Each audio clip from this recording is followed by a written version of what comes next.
Bolsonaro é uma liderança que conseguiu mobilizar a centro-direita brasileira para poder sair de casa e realmente ter uma vida ativa e debatendo, levando suas ideias às praças públicas, tendo mobilizações de milhares e milhares de pessoas que até então você não via. E veja, eu comecei esse trabalho em 1986. O senhor já defendeu publicamente que o senhor foi eleito, o senhor vai anistiar o ex-presidente Jair Bolsonaro. Por que o senhor faria essa anistia? Dia 1º de janeiro, depois que eu assinar o meu diploma, o primeiro ato vai ser anistia plena a todos de 8 de janeiro. Plena, entendeu? Quer dizer, só não vai ser a primeira assinatura, que a primeira é no diploma. O segundo assinatura minha vai ser um ato único, tá certo? Dizendo, encerrou essa discussão no Brasil. Fala pessoal, quero deixar essa entrevista aqui com o governador Ronaldo Caiado. Pessoal, aqui ele vai descascar o bambu, vai falar sobre esse desgoverno, sobre esse aumento que o Lula já queria colocar aí nas costas dos brasileiros, desse IOF. Vai falar sobre a sua candidatura, o apoio de Bolsonaro, vai falar sobre Bolsonaro, a anistia. Diversos assuntos ele vai falar nesse vídeo, nessa entrevista, muito boa, bacana, acabou de sair essa entrevista e eu decidi trazer os melhores momentos dessa entrevista aqui para você. Antes de irmos para o vídeo, deixa aquele like, curte, comenta, compartilha esse conteúdo, coloca aqui embaixo quem você apoia para presidente em 2026, já que Caiado é um dos nomes que está à disposição para as eleições de 2026. Vamos assistir esse conteúdo, já já nós volta e faz alguns comentários. Antes, curte, comenta, compartilha, inscreva-se aqui no canal e bora para o vídeo. Não posso desconhecer, tá certo, que o Bolsonaro é uma liderança que conseguiu mobilizar a centro-direita brasileira para poder sair de casa e realmente ter uma vida ativa e debatendo, levando suas ideias às praças públicas, tendo mobilizações de milhares e milhares de pessoas que até então você não via. E veja, eu comecei esse trabalho em 1986 e ele conseguiu fazer e trazer toda essa população brasileira que tem um sentimento de centro-direita poder se expressar e ser majoritária nas urnas na grande maioria dos estados. Agora, não posso deixar de desconhecer também as obras que eu diria a você que uma das ações foi exatamente esse processo da privatização da rodovia, da ferrovia Norte-Sul, tá certo? Então, Goiás, do ponto de vista de ferrovias, ele vai ficar bem atendido e esses dois acontecimentos vieram no governo dele. E assim estamos chegando em 2026, né? Aí nós Como o estamos chegando senhor em 2026, né? bem Graças a lembrou. Deus, né? Graças a Deus. 2026, ano de eleições gerais, eleições presidenciais. O senhor já apresentou o seu nome como um pré-candidato, né, a presidente. Quero entender por que o senhor decidiu fazer isso nesse momento, né? Foi agora no mês de abril. Qual é a vantagem de ter apresentado o nome há quase um ano e meio das eleições do ano que vem? Carolina, vamos lá direto ao foco, Uhum. tá certo? Não adianta você querer ser candidato a partir da convenção. A convenção do partido ela acontece no mês de julho de 2026. Até você registrar a candidatura, você tem 40 dias de campanha. Muito Como é que pouco. você vai discutir um assunto ou um projeto ou a sua plataforma principal com 40 dias de uma campanha? Não é verdade? Então, o governo ele tem a máquina de governo, tem o presidente que é candidato à reeleição, então ele está fazendo campanha todo dia. Nós, na oposição, nós precisamos de andar. Por quê? Porque nós precisamos de levar aquilo que nós fizemos. Essa eleição de 2026 é um divisor de águas muito sério. O Brasil está caminhando num processo de perda de representatividade, de expansão da sua capacidade de produzir riqueza no país, e com isso está ficando caudatário de todos os blocos que o país hoje participa, seja do G20, seja hoje do BRICS. Nós só não perdemos ainda para a África do Sul. Não se pode levar um mandato de presidente da República de maneira a brincar com o cargo da presidência da República. Isso é a pessoa tem que ocupar o cargo sabendo da liturgia, da importância que ele tem para poder dar um outro rumo para o país, para a nossa juventude, para as gerações futuras que esperam, pelo menos, uma gestão responsável, capaz de dizer, olha, vamos mudar o rumo do país.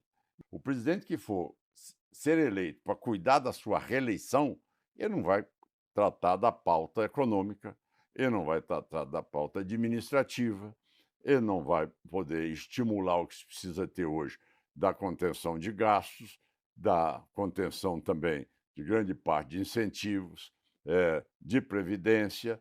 E são todos assuntos que são da alçada do presidente da República e que não são hoje tratadas, já são simplesmente adiadas e cada vez mais acumulando uma sobrecarga para o contribuinte brasileiro. Eu tenho dito, eu não sou candidato a presidente para ser candidato à reeleição. Eu já disse, eu só serei candidato com um mandato apenas para presidente da República. Se você analisar bem, é um governo que chega aos 2 anos e 5 meses de governo. Tem exatamente 1 ano e 5 meses para as eleições. E que ele não fez até agora, é muito difícil ele fazer alguma coisa. Sabe por quê? Porque o governo ele transmitiu para a população um sentimento de não ter um projeto para o país e o não cumprimento daquilo que ele afirmou repassar à população, aos seus eleitores. Eu diria a você que eu vejo hoje mais o brasileiro preocupado para ver como é que a gente pode construir um processo em 2026 para que medidas sejam tomadas e que a gente venha resgatar mais esses 4 anos perdidos que nós temos aí sem nenhum resultado prático para que realmente o governo diminua a sua dívida PIB.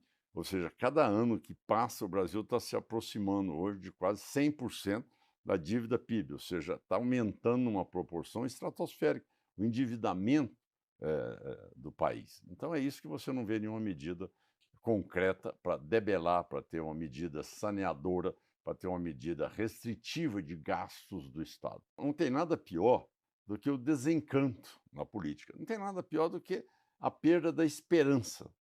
Então é isso que você vê, ou seja, o cidadão fala, olha, eu já ouvi essa história e tal.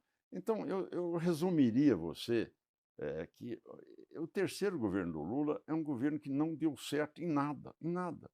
Em todas as áreas que ele tentou ressuscitar programas anteriores, projetos antigos, isso aí não saiu do lugar. Por exemplo, os governadores aí, eu quero que cada governador atenda,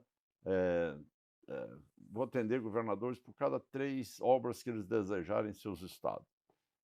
A minha obra nunca chegou em Goiás. Nenhuma das Nenhuma 3. chegou, e vários estados também. Com a análise do senhor de toda essa situação envolvendo o IOF que aconteceu agora nas últimas semanas. É algo que mostra o total desacerto do governo. Agora ele está escalando o ministro que nem é o ministro da pasta para dar notícia do IOF. Quer dizer, não foi nem o Haddad. De repente, esse assunto como se ele não soubesse daquilo que estava acontecendo. Então veja o quanto o governo está perdido, não só no ponto de vista político, mas também no ponto de vista de diálogo.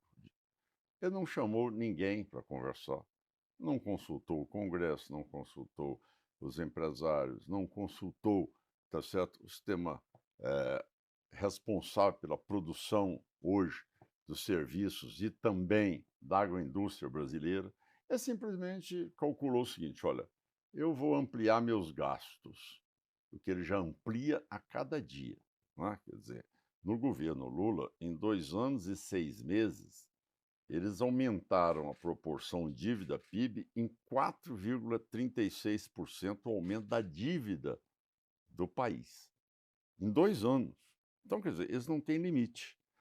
Ao não ter limite, ele, numa política populista, já que não tem conteúdo para poder debater os assuntos relevantes do país, ele caminha numa pauta populista. E nessa pauta populista, ele tem que cada vez mais asfixiar o cidadão que trabalha e que paga imposto no Brasil.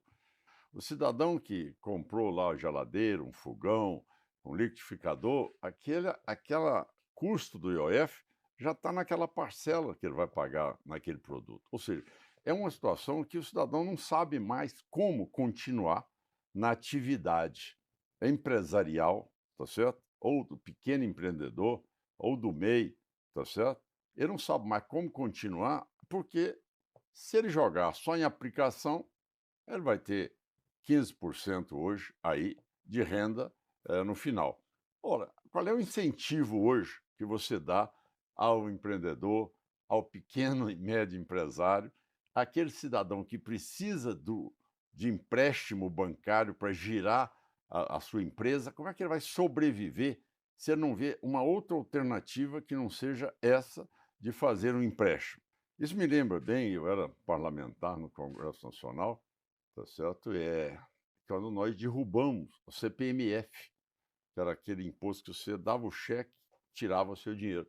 O IOF é exatamente parecido, ou seja, você faz um empréstimo bancário, você renova o empréstimo de 3 em 3 meses, vem aquela conta do IOF de novo. Ela não tem para onde correr. Para onde ele corre, tá certo? Ele toma juro, toma mais cobrança. Então passou a ser um governo que está pensando só em dizer, olha, quem trabalha hoje, se você for fazer as contas, entre os que têm benefícios, os que são aposentados, os que são jovens e os que são crianças, se você raciocinar 202 milhões de brasileiros hoje, você tem 45 milhões que sustentam essa máquina toda chamada Brasil, não é? Uma máquina que é irresponsável no sentido de gastos cada vez maior, sem consequência para que aquilo produza resultado para poder levar renda per capita para a pessoa, diminuir o IDH. Então, eu acredito que, neste momento, tanto o presidente da Câmara quanto o Senado, eles deverão, com as lideranças partidárias, deverão dizer, olha, é insustentável esse processo. Isso aí vai cada vez mais estrangular o país, ou seja, a iniciativa privada vai parar. O Brasil vai arrecadar como? E todo mundo vai ter medo de produzir no Brasil, porque não sabe, com essa taxa, que dia que ele vai pedir hoje uma recuperação, não é, a recuperação judicial da sua empresa. Ou você vê muito mais uma política de expandir gasto, enfiando a mão de 45 milhões de brasileiros para cuidar de 202 milhões de brasileiros e o governo gastando cada vez mais. Isso aí é realmente um governo que não deu certo. A realidade é essa. É um governo que não deu certo e está nos últimos estertores e, como tal, desesperado, faz essas atitudes aí que estão levando o empresariado cada vez mais. É o pequeno, o médio, o cidadão que mais precisa de crédito neste momento, que está mais endividado, é o cidadão de baixa renda, de média renda, e vai tomar um empréstimozinho e IOF na cabeça. Dentro do espectro político, né, da centro-direita, a gente tem outros nomes colocados ou Sem dúvida. aventados, né? Então a gente tem Hoje. o governador aqui de São Paulo, Tarcísio de Freitas, Ratinho Júnior do Paraná, Eduardo Leite do Rio Grande do Sul. Qual é a defesa que o senhor faz do seu nome em detrimento destes outros nomes, né, do campo da centro-direita? Olha, veja, numa campanha eleitoral, eu já tenho uma certa experiência, tá Claro. certo, em várias campanhas eleitorais. Eu não sou de fazer a campanha baseado no que eu teria que fazer críticas em relação aos demais. Eu tenho que dizer uma coisa só, sou bem objetivo. Quer dizer, olha, governei meu estado. Um estado falido, quebrado, bloqueado do Tesouro Nacional, capaz de C, tá certo? Inviabilizado, devendo 6 bilhões e 800 milhões para credores, para servidores do mês de fevereiro, desculpe, do mês de novembro e dezembro do ano de 2018, colapsados. Né? Hoje é um estado, certo, que tem hoje a liquidez de 15 bilhões de reais em caixa. E Goiás, se você pesquisar nos últimos 3 anos, que todas as pesquisas que são feitas, Goiás é o primeiro lugar.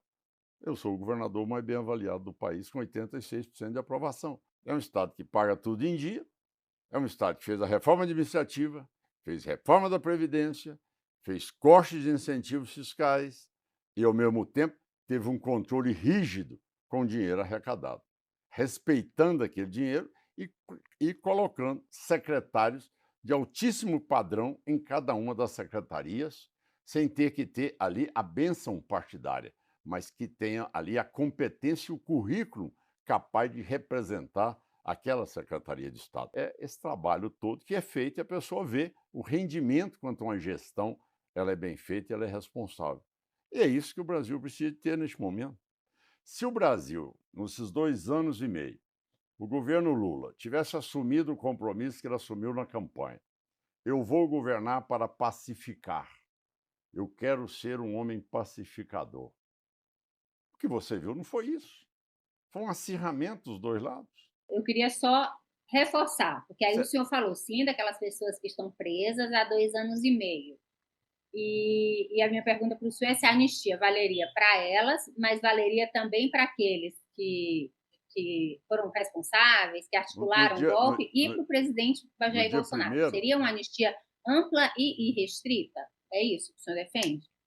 no dia 1º de janeiro, depois que eu assinar o meu diploma, o primeiro ato vai ser anistia plena a todos de 8 de janeiro. Plena, entendeu? Quer dizer, só não vai ser a primeira assinatura, que a primeira é no diploma.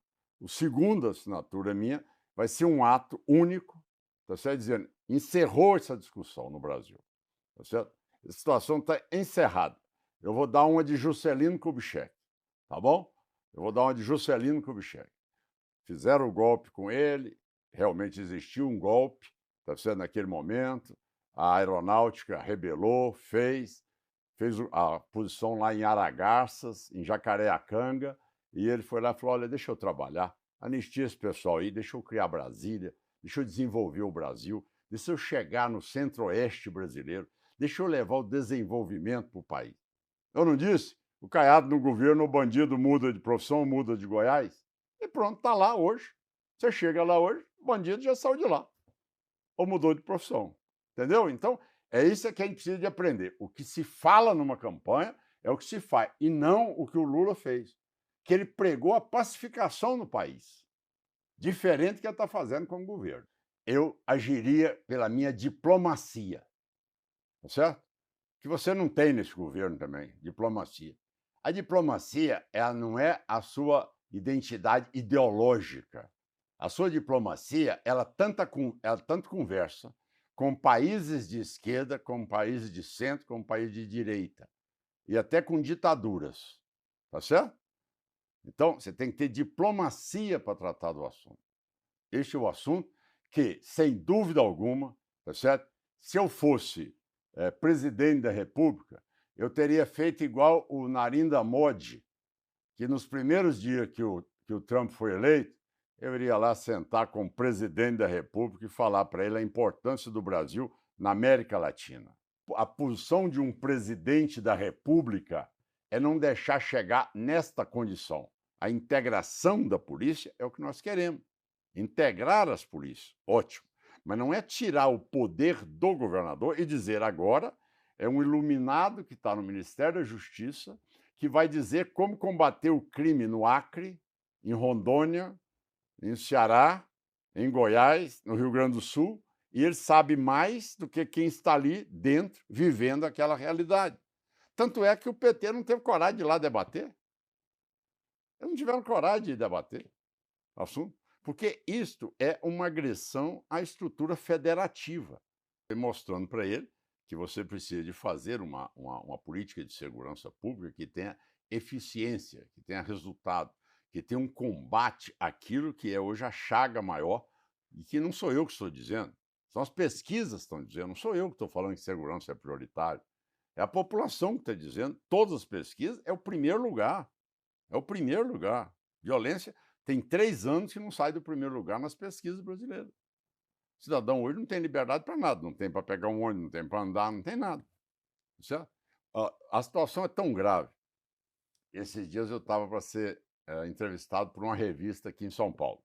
Aí, governador, peço desculpas porque vai atrasar, porque a repórter queria entrevistar o senhor, ela vinha aqui para a revista, ela tem hábito de andar de bicicleta, e roubaram a bicicleta dela, roubaram o celular, roubaram o Chromebook dela, enfim, ela teve que ir para a delegacia fazer boletim de ocorrência. Sabe o que um colega seu disse? Falou assim, poxa, mas ela também deu moleza. Então você vê que, hoje em dia, a vítima ainda é criticada. Não, ela deu moleza a andar de bicicleta com o celular e com o notebook. O que é isso, gente? A que ponto nós chegamos no Brasil? A população já mostrou que eles vão perder. Já mostrou que eles vão perder. Hoje, a situação chegou a tal proporção que é inadmissível, tá certo? O que é a omissão do Estado, a complacência do governo federal com o crime. É inaceitável isso. Não se governa construindo guerra. Se governa construindo a paz. E para você que chegou até aqui, se você quiser aprender a fazer de 2 a 5 mil reais aqui na internet usando o seu celular, clica no link no primeiro comentário fixado. Lá tem uma aula totalmente gratuita te ensinando passo a passo para você aprender a fazer renda aqui na internet. Não tem nada a ver com tigrinho, aposta, jogo, nada disso. É uma aula totalmente gratuita te ensinando a divulgar notícias aqui na internet. Clica no link, assista a aula gratuita e se fizer sentido para você, você aplica e com certeza você verá os resultados. Pessoal, Ronaldo Caiado é um dos nomes que está à disposição para as eleições de 2026. Algumas pessoas dizem, não, ele não é viável, não seria um bom governante para o Brasil. Eu, na minha opinião, pessoalmente, desde que tire esse desgoverno que aí está, o Ronaldo Caiado é um bom nome. É claro que o nome mais forte, infelizmente, está inelegível, está respondendo aí alguns processos judiciais, essa perseguição política, na minha opinião. Mas o nome mais forte para 2026, que é líder nas pesquisas, se chama Jair Messias Bolsonaro. Caso ele não consiga reverter essa situação, ele vai indicar um nome. Algumas pesquisas já estão colocando até Eduardo Bolsonaro, que está nos Estados Unidos, mas já está colocando até o nome dele para disputar. Já coloca o nome da Michelle. Outros dizem que o Tarcísio eu tenho quase absoluta certeza que ele vai preferir e vai disputar a reeleição no estado de São Paulo. Até porque ele está bem dizer ganho. Ele está com uma aprovação muito boa no estado de São Paulo. O Ratinho Júnior é outro nome. O governador do Paraná é outro nome muito bom, né? Ele já está no seu último mandato no estado do Paraná e tem feito um bom trabalho lá. O Romeu Zema pode ser também, mas eu tenho certeza que ele não vai sair candidato, mas já é um nome. Aquele Eduardo Leite, eu acredito que não é muito viável não, e ele se mostra ser mais centro-esquerda do que centro-direita. Mas o nome favorito para nós aqui no Brasil se chama Jair Messias Bolsonaro.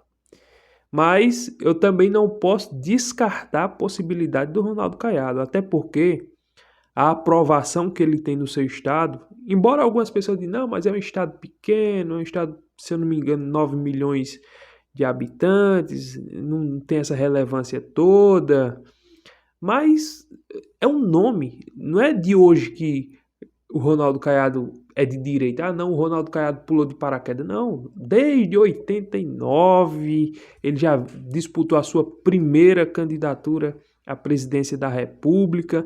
Então a gente não pode simplesmente descartar e dizer, não, ele não presta. Não, na minha opinião, se for para tirar o Lula, o Ronaldo Caiado é um bom nome, é um excelente nome. No segundo turno das eleições de 2026, qualquer um, não interessa, de preferência Bolsonaro, vamos lá. Mas qualquer um que disputar em 2026 contra o Lula tem meu apoio, tem meu voto. E com certeza, se Bolsonaro não tiver em condição, e supondo que o Ronaldo Caiado chegue no segundo turno, com certeza Bolsonaro vai apoiar ele. E o Ronaldo Caiado, ele quer ganhar a simpatia do pessoal da direita. É por isso que ele diz abertamente, Eu vou anistiar todo mundo. Vai ser a segunda coisa que eu vou fazer. Quando eu ganhar as eleições, a primeira coisa que eu vou fazer é assinar lá como tomando posse. E a segunda assinatura vai ser sobre a anistia. Anistia para todos. E claro, com certeza, supondo que ele chegue e ganhe e dispute com Lula, claro que Bolsonaro vai apoiar ele. E claro que conscientemente, não precisa nem Bolsonaro indicar ou dizer, nós já vamos votar nele. Porque, não, mas ele vai fazer aliança, ele não sei o quê. Não tem jeito, né? Não existe um governante aqui no Brasil que não deva fazer aliança, que não vai fazer aliança, né? Não, tem que ser um governante que tem que ser contra o sistema. Quem? Quem que vai ser antissistema que vai governar sem parlamento, sem senado, sem judiciário? Né? Cada um no seu lugar, mas o governante que quiser chegar na presidência da República vai ter que governar com todos eles e fazer essas alianças. Não fazer isso que esse governo está fazendo. Troca de cargo por apoio político e aquela barganha toda e gastar dinheiro do jeito que ele gasta e aquela coisa toda. Não, desse jeito não. Que aí nós já estamos vendo que não está tendo futuro. Mas um governante, e o Ronaldo Caiado já disse, tem que fazer aliança. Tem que fazer. Sentar tanto com a oposição contra aqueles que são aliados e conversar com todo mundo e dizer, vou governar para todos. O Lula disse, não, vou governar para unificar, vou pacificar o país. Qual foi a pacificação que esse desgoverno está fazendo? Ele está dividindo. Está dividindo. Então é triste, é lamentável. Tomara que 2026 chegue o mais rápido possível para nós colocar esse governo para fora da presidência da República e trazer um alívio para o Brasil. Porque eu tenho certeza que o Lula, se ele está despencando e está caindo nas pesquisas, não é à toa. É por causa das fake news, é por causa da especulação. É nada, é por causa que esse governo não tem compromisso com o Brasil. Essa que é a verdade. Mas tá aí um bom nome. Quis trazer esse vídeo apenas para nós ficar mais por dentro de quem é a pessoa e quem é o Ronaldo Caiado. Gostou do vídeo? Deixa o like, curte, comenta, compartilha, inscreva-se no canal e até o próximo vídeo, se Deus permitir.